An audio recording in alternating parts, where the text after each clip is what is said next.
ಬೆಂಗಳೂರು ಅಭಿವೃದ್ಧಿ ವಿಚಾರಕ್ಕೆ ಸಂಬಂಧಪಟ್ಟಂತೆ ಈ ಪಾಲಿಕೆ ಹೋಗಿ ಜಿಬಿಎ ಅಧಿಕಾರದಲ್ಲಿದ್ದ ಸಂದರ್ಭದಲ್ಲೇ ಅಭಿವೃದ್ಧಿಗಳಾಗತ್ತೆ ಅನ್ನುವಂತ ವಿಶ್ವಾಸ ಇತ್ತು. ಬಟ್ ನಿರ್ವಹಣೆ ಮಾಡೋದಕ್ಕೆ, ಅಭಿವೃದ್ಧಿ ಮಾಡೋದಕ್ಕೆ ಜಿಬಿಎ ಬಳಿ ಕೂಡ ಹಣ ಇಲ್ವಾ ಅನ್ನುವಂತ ಪ್ರಶ್ನೆ ಮತ್ತೆ ಕಾಡತೊಡಗಿದೆ. ಬಿಬಿಎಂಪಿ ಜಿಬಿಎ ಆದ್ರೂ ಕೂಡ ಅಭಿವೃದ್ಧಿಗೆ ಹಣ ಇಲ್ವಾ? ಕಾರಣ ಇದೆಂತ ಸ್ಥಿತಿಗೆ ಬಂದು ನಿಂತಿದೆ ಗೊತ್ತಾ? ಜಿಬಿಎ ಆಡಳಿತ ವ್ಯವಸ್ಥೆ ಸಿಲಿಕಾನ್ ಸಿಟಿಯಲ್ಲಿ ಹೆರಿಗೆ ಆಸ್ಪತ್ರೆಗಳೇ ಕ್ಲೋಸ್ ಆಗುತ್ತಾ ಅನ್ನೋದು ಪ್ರಶ್ನೆ ಆಗ್ತಾ ಇದೆ. ಅಭಿವೃದ್ಧಿ ಹೆಸರಲ್ಲಿ ಹೆರಿಗೆ ಆಸ್ಪತ್ರೆಗಳ ಬಾಗಿಲು ಬಂದ್ ಮಾಡೋದಕ್ಕೆ ಮುಂದಾಗ್ತಾ ಇದೆಯಾ ಜಿಬಿಎ?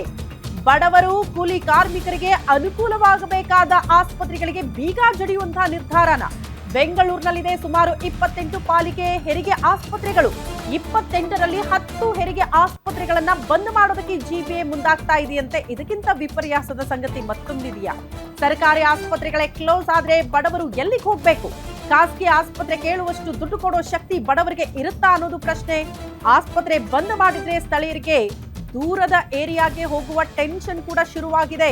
ಖಾಸಗಿ ಆಸ್ಪತ್ರೆಗಳ ಒತ್ತಡಕ್ಕೆ ಮಣಿತ ನಗರ ಪಾಲಿಕೆ ಅಧಿಕಾರಿಗಳು. ನಗರ ಪಾಲಿಕೆಯಲ್ಲಿ ಆಸ್ಪತ್ರೆ ಕಟ್ಟೋದಕ್ಕೆ ಅಂದ್ರೆ ಹಣ ಇಲ್ವಾ? ಅದನ್ನ ನಿರ್ವಹಣೆ ಮಾಡೋದಕ್ಕೆ ದುಡ್ಡು ಸಾಕಾಗ್ತಾ ಇಲ್ವಾ? ಗ್ಯಾರಂಟಿ ಯೋಜನೆ ನೆಪದಲ್ಲಿ ಈ ರೀತಿ ಬಡವರಿಗೆ ಅನ್ಯಾಯ ಮಾಡೋದು ಎಷ್ಟರ ಮಟ್ಟಿಗೆ ಸರಿ? ನಾವ್ ಯಾವಾಗ್ಲೂ ಹೇಳ್ತೀವಿ, ನಿಮ್ಮ ಪಂಚ ಗ್ಯಾರಂಟಿಗಳು ಲೆಕ್ಕಕ್ಕೆ ಬರಲ್ಲ. ಬದಲಾಗಿ ಬಡವರು, ಮಧ್ಯಮ ವರ್ಗದವರಿಗೆ ಸರ್ಕಾರ ಏನ್ ಮಾಡ್ತಾ ಇದೆ, ಯಾವ ಯೋಜನೆಗಳನ್ನ ಕೊಡ್ತಿದ್ದೀರಿ, ಇದು ಕೂಡ ಪ್ರಶ್ನೆ ಆಗುತ್ತೆ. ಪ್ರಮುಖವಾಗಿ 2 ಜೀವದ ಪ್ರಶ್ನೆ.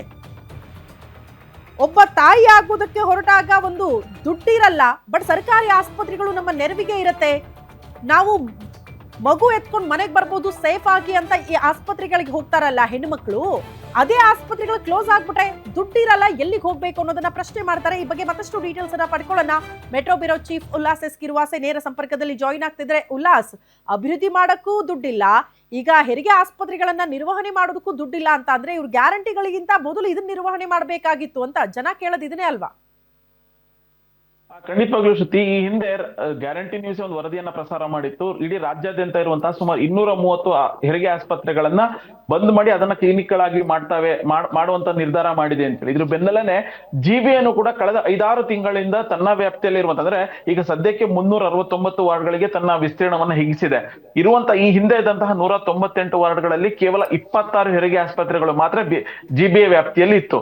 ಅದರಲ್ಲಿ ಕಳೆದ 5-6 ತಿಂಗಳ ಹಿಂದೆಯಿಂದ ನಾವು ನೋಡ್ತಾ ಹೋಗೋದಾದ್ರೆ 10 ಆಸ್ಪತ್ರೆಗಳನ್ನು ಅಭಿವೃದ್ಧಿ ಹೆಸರಿನಲ್ಲಿ ಬಂದ್ ಮಾಡಿಸುವಂತ ಕೆಲಸವನ್ನ ಜಿಬಿಎ ಅಧಿಕಾರಿಗಳು ಮಾಡಿದ್ದಾರೆ. ಅಂದ್ರೆ ಒಂದು ಹೆರಿಗೆ ಆಸ್ಪತ್ರೆಯನ್ನ ಅಭಿವೃದ್ಧಿ ಮಾಡಿಸ್ಲಿಕ್ಕೆ ಕನಿಷ್ಠ 5ರಿಂದ 6 ತಿಂಗಳು ಬೇಕಾ ಅನ್ನುವಂಥದ್ದು.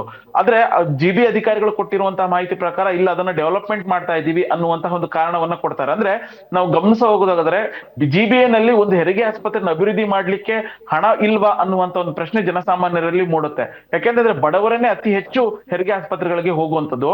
ಎಲ್ಲೋ ಒಂದ್ ಕಡೆ ಬಡವರಿಗೆ ಅನುಕೂಲ ಆಗ್ಬೇಕಾಗಿದ್ದಂತ ಹೆರಿಗೆ ಆಸ್ಪತ್ರೆಗಳನ್ನ ಅಭಿವೃದ್ಧಿ ಹೆಸರಲ್ಲಿ ಬಂದ್ ಮಾಡುವಂತದನ್ನು ನೋಡ್ತಾ ಹೋಗೋದಾದ್ರೆ ಖಾಸಗಿ ಆಸ್ಪತ್ರೆ ಅಂದ್ರೆ ಹೆರಿಗೆ ಆಸ್ಪತ್ರೆ ಅಕ್ಕಪಕ್ಕದಲ್ಲಿರುವಂತಹ ಖಾಸಗಿ ಆಸ್ಪತ್ರೆಗಳ ಲಾಭಿಗೆ ಜಿಬಿಎ ಅಧಿಕಾರಿಗಳು ಮಣಿಯುವಂತ ಕೆಲಸವನ್ನ ಮಾಡಿದ್ರ, ಅಥವಾ ಖಾಸಗಿ ಆಸ್ಪತ್ರೆಗಳ ಒತ್ತಡಕ್ಕೆ ಮಣದ್ಬಿಟ್ಟು ಈ ರೀತಿ ಆದಂತ ಒಂದು ಅಂದ್ರೆ ಉದ್ದೇಶಪೂರ್ವಕವಾಗಿನೇ ಅಭಿವೃದ್ಧಿ ಮಾಡುವಂತ ವಿಚಾರದಲ್ಲಿ ವಿಳಂಬಗತಿಯನ್ನ ಮಾಡ್ತಿದಾರ ಅನ್ನುವಂತ ಒಂದು ಪ್ರಶ್ನೆ ಕಾಡ್ತಾ ಇದೆ.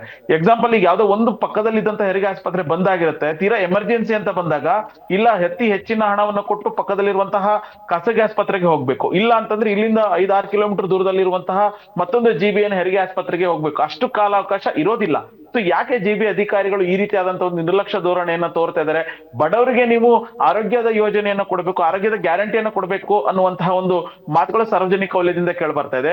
ಎಲ್ಲೋ ಒಂದ್ ಕಡೆ ಈ ರೀತಿಯಾಗಿ ಹಂತವಾಗಿ ಹೆರಿಗೆ ಆಸ್ಪತ್ರೆಗಳನ್ನ ಕ್ಲೋಸ್ ಮಾಡುವಂತದ್ದಾಗಿರ್ಬೋದು, ಅದು ಬಡವರಿಗೆ ಹೆರಿಗೆ ಸರ್ಕಾರಿ ಆಸ್ಪತ್ರೆ ಅಂದ್ರೆ ಮರೀಚಿಕೆ ಅನ್ನುವಂತಹ ನಿಟ್ಟಿನಲ್ಲಿ ಒಂದಷ್ಟು ನಿರ್ಧಾರಗಳನ್ನ ಕೈಗೊಳ್ತಾ ಇರುವಂತದ್ದು ಸರಿಯಲ್ಲ ಅನ್ನುವಂತಹ ಒಂದು ಅಭಿಪ್ರಾಯ ಸಾರ್ವಜನಿಕ ವಲಯದಿಂದ ಕೇಳಿ ಬರ್ತಾ ಇರುವಂತದ್ದು. ಶ್ರುತಿ, ಓಕೆ ಉಲ್ಲಾಸ್, ಧನ್ಯವಾದಗಳು ತಮ್ಮೆಲ್ಲ ಮಾಹಿತಿಗೆ.